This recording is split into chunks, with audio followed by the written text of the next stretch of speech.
श्रीमद्भगवद्गीता अथ तृतीयोऽध्यायः कर्मयोगः। न बुद्धिभेदं जनयेत् अज्ञानां कर्मसङ्गिनाम्। न बुद्धिभेदं जनयेत् अज्ञानां कर्मसङ्गिनाम्। जोषयेत् सर्वकर्माणि विद्वान् युक्तः समाचरन्। जोषयेत् सर्वकर्माणि विद्वान् युक्तः समाचरन्।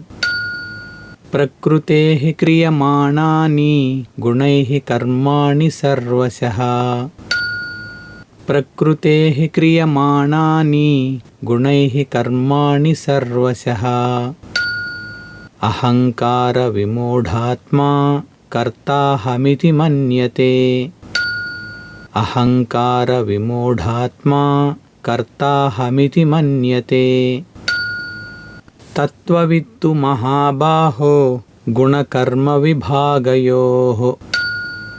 तत्त्ववित्तु महाबाहो गुणकर्मविभागयोः।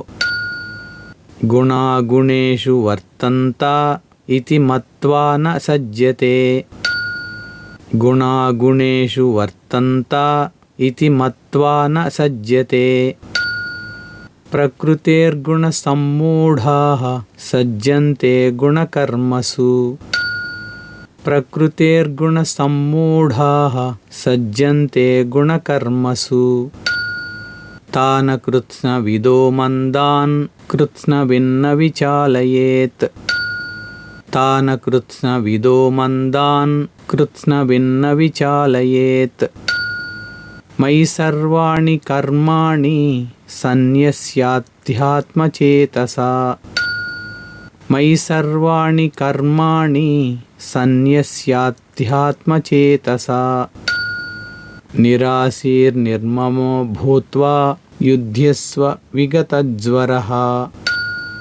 निराशीर्निर्ममो भूत्वा युध्यस्व विगतज्वरः। जगद्गुरु श्रील प्रभुपाद की जय। अनंत कोटि वैष्णव भक्त वृंद की जय। निताय गौर प्रेमानंदे। हरि हरि बोल। हरे कृष्ण।